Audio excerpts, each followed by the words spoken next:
And welcome to Naughty Notes.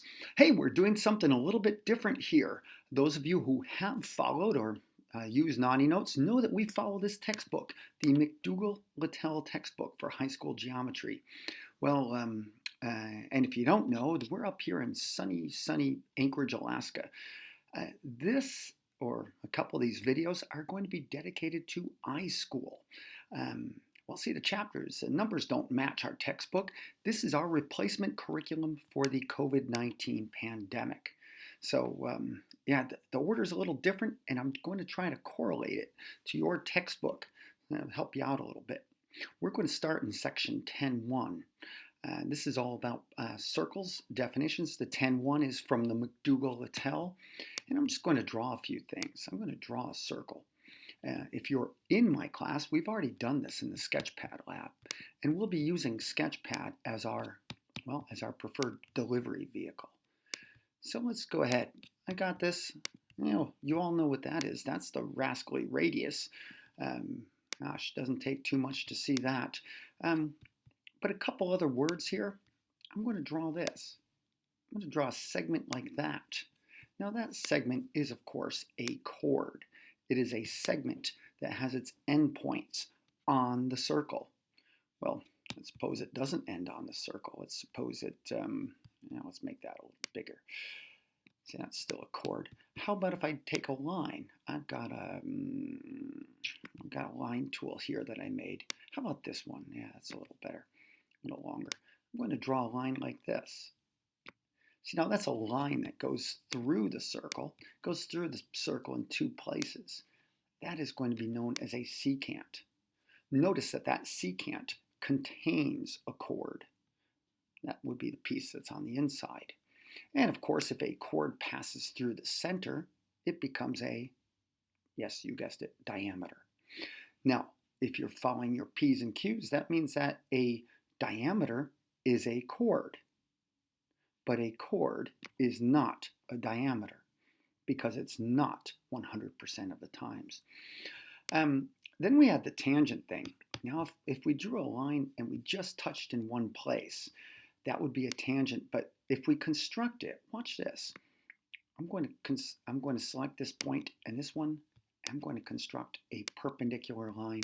That's the other thing, and you might remember that from our earlier Sketchpad activity. That a tangent is a line that touches the circle in exactly one place, and that must be perpendicular to the radius at the point of tangency. All right, so those are the vocab words you need. You need to know a radius, a tangent, a secant, and a chord. That should get you through question 1. Pretty easy stuff. So again, check your section 10.1 in your textbook. Now let's move on.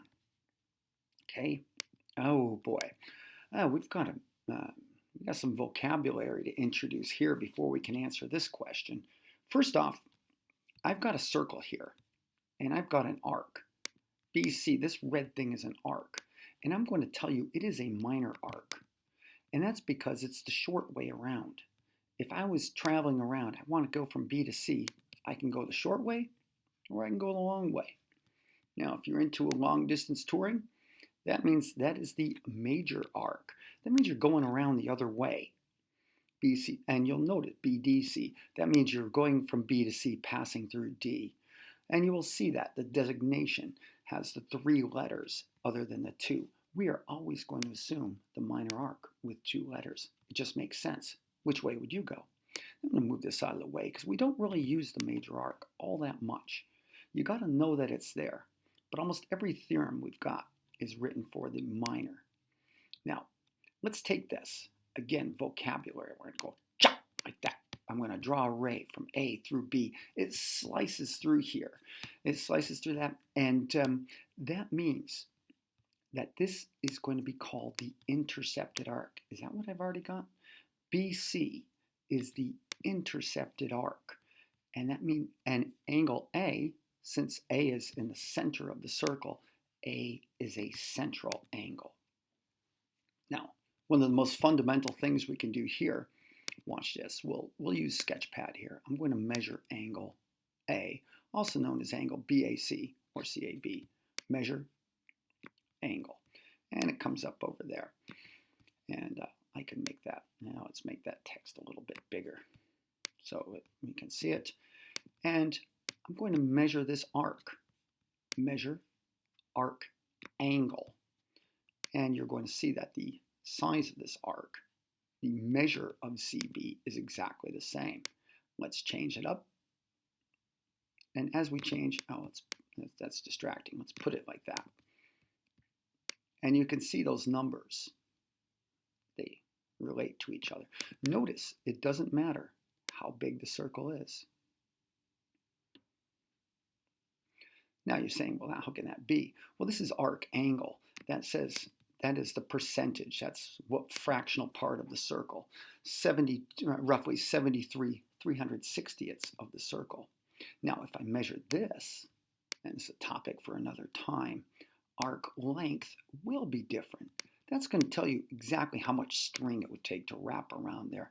And watch, that number is going to change. And that will come up later on, but not in this quiz. We're just going to stick with this right here, right? So you've got, these numbers are exactly the same. That's going to be pretty darn handy. And I think that's going to help you with question 2. See, question 2 is going to combine two different concepts. And I'm not going to give you any answers because that wouldn't be right. But you've got this right here. I've got this. This is a central angle. The angle BAD is central. So that means that's the measure of this arc, these two together. And since those two together, well, arcs are additive, just like segment addition way back in section 1.2. Well, arcs are going to be additive as well, and that's the concept. So there's two concepts here. The central angle, in this case this angle, is equal to this arc. And these two arcs, the red and the blue, add up together. I'm sorry, red and the blue. So you can figure that problem out. I think you've got enough information there. Remember, the central angle is equal to the measure of the intercepted arc, and arcs, non-overlapping arcs, let me specify, on the same circle are additive in their angular measure. Okay. Hey, that's 2 down, 3 to go. Okay. Oh, and by the way, how you should use this, pause any time you need. You just want to pause and, take this all in. It'll be good. Now, we're jumping way up to section 10.5 in our book. Yeah, I got to say, these quizzes hop around a lot. And I got something here. This is called a chord angle. I've got it written up there. It's Theorem 10.12 in your textbook, section 10.5. I want you to imagine, instead of one angle, we've got 2. And we're just going to cross these lines. Now, we also know when I do that, I've got 2 vertical angles. I didn't write that. Maybe I should, come on. You all know this, right? Vertical. Let's just put the angle symbol up there. Those are vertical angles. And we know they're congruent. And that's great. If this is in the center, we got no problems. The red and the blue arc are the same, and they're equal to the angle. But what if I move it over here? See, now I've got a problem, because clearly the red arc is bigger than the blue arc. But these 2 angles have to be the same, because, after all, they're vertical. Hey, look at that. It looks like Spider-Man climbing up the wall. Spider-Man, Oh, he's having a lot of fun. Well, if we were in the class, we'd have a cool little saying for this. And it's going to be, I hate those pop-ups. Clearly these two arcs are different, the red and the blue. So this is why we want you to know this. I could say the measure of these 2 angles are the same. It's the average of those 2 arcs. But I like to say it this way. It's red plus blue divided by 2. So this arc plus this arc divided by 2 gives you the measure of angle 1, which is the same as angle 2. Or you could just say they're sharing, because all the angles have to add up. So 1 and 2 together add up to the red arc and the blue arc. That's pretty neat. And I'm sure you've already noticed that would go for these two angles as well. They would intercept the other two arcs, AD and BC, respectively. So, well, that's the concept. Let's see what you got here. You got an easy one. Oh, and I should say that was 10.5. Sorry about that. That was 10.5 in your textbook. Same thing going on here. You're being asked for this angle, and you don't really know where everything is. And I'm not going to give you numbers. I'm not going to do it for you, but you can figure it out because this is it's a chord angle, and these two vertical angles intercept the red and the blue arc. So red plus blue divided by 2. Hey, 3 down, 2 to go. Okay, let's look at some more stuff. Heavens to Murgatroyds. Oh, this was a fun activity that you don't get to do. Bummer. They hop around a little. We're going back to section 10.4 in our textbook now. And let's see. I'm going to start with a concept that we already know. See, C is central. AB is an intercepted arc. Now, we just learned earlier and just saw 3 questions ago that the central angle is equal to the intercepted arc. Well, what if it's not there? What if I move the angle? You can see what's happening to the angle. I move it here. It's clearly getting smaller. Now, we already said when it's in the middle, if we had if we drew the chord, if we drew the other angle, we had the average of the 2 arcs. But what happens here? It goes from here to here. It's clearly getting smaller. And what we're going to have there, let's say this was our example. Hypothetically, we have 102 degrees. And if I draw that, that is going to be a inscribed, because it's inscribed in the circle. See, it's not going to change anywhere there. And the fact is, it's going to be exactly half. So the inscribed angle is half the intercepted arc. 102 for the central, 102 for the intercepted arc, 51 for the inscribed angle. Pretty cool. So this question number 4 is going to combine 2 concepts. It's going to combine this concept, and here's something else that's kind of neat. You might remember some of this from chapter 5. If we filled in the blanks here, too bad. If we were in the classroom, we'd be doing all this cool stuff. But we're on a different curriculum, so let's just look at this. On the example on the left, I've got a diameter drawn on a circle, and we know that a semicircle is 180. So I already know if B is inscribed, well, B has to be exactly 1/2 of 180, which is, of course, 90. And that, of course, makes that a right triangle. That one's a right triangle. That one's a right triangle. Too bad. If we did the sketchpad activity, we would have been constructing these. And it's kind of fun. Any angle there is going to be a right angle. Now, conversely, and you might remember you did a proof on this way back in chapter 5. If you have a right triangle, do you remember that thing, the circumcenter? And that circumcenter always comes out in the middle of the hypotenuse. Remember that? So if I were to take my compass and swing it around there, I'm going to find that that is, of course, going to be the circumcenter. And that's kind of cool. All right, so those are all those concepts we're going to put together in question 4. Ready? Yay. Well, okay, I'm not going to do it for you, but I guess I already have. You've got a diameter. We know that DB is a diameter since it passes through A. And so that means that these 2 arcs add up to 180.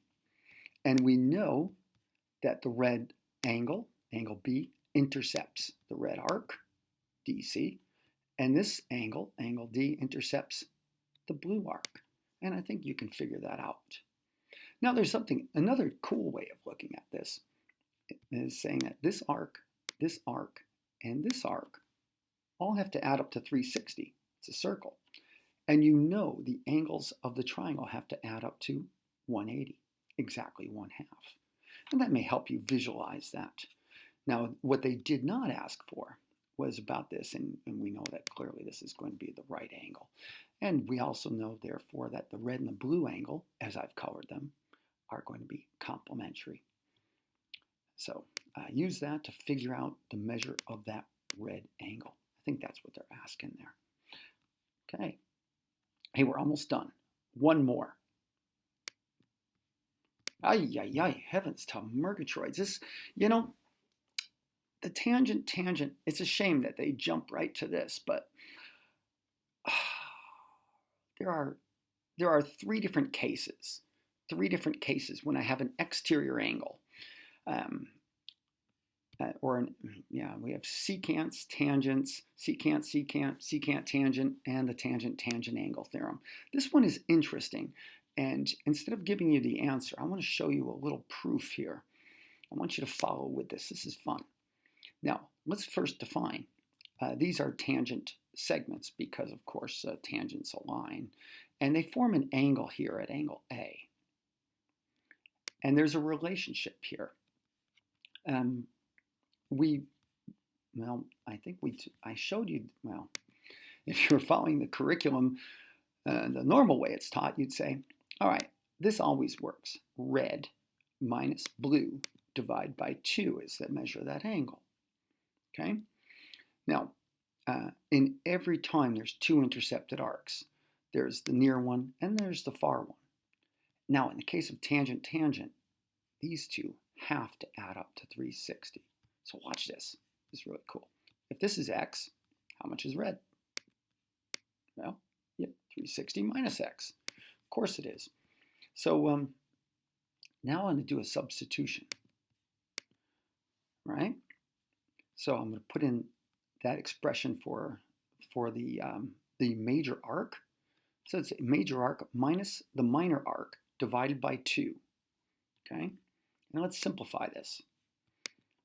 Just a little bit of algebra. And let's simplify a little bit more.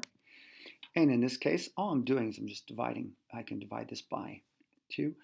And what that tells me, the measure of angle A is 180 minus x.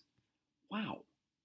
Well, another way of saying it is the measure of this arc and the measure of this angle must be 180 all the time. That's amazing. Now, there's another way to look at it, and there's if you all remember your quadrilaterals back in chapter 8 in our textbook, remember, this is true. If I were to draw that, tangent segments are like that. Those are right angles, perpendicular at the point of tangency. And we know that in this particular case, this has to be x degrees. Why? Because, because it intercepts an x degree arc, a minor arc, and therefore, if a quadrilateral made of 360 degrees, I've got 90 there, that's 180. So this one and this one, these two angles have to add up to 180. Beautiful. All right, well, that's the proof part. And let's actually put it into practice. Well, golly, not much to do on this one, really, to be honest. I mean, you could visualize it that way if it helps, but no matter how you look at it, and your authors, I think they drew it like this, no matter how you look at it, if you're going to take this blue arc and the measure of this angle here, CDE, has to add up to, yes, 180 degrees. And that's it. We are done. Well, I want to thank you all for watching Naughty Notes, and I hope this has been helpful, and I'm sure eager to get back to regular classrooms just like the rest of you. So if this is helpful, give it a like and let me know. Thank you.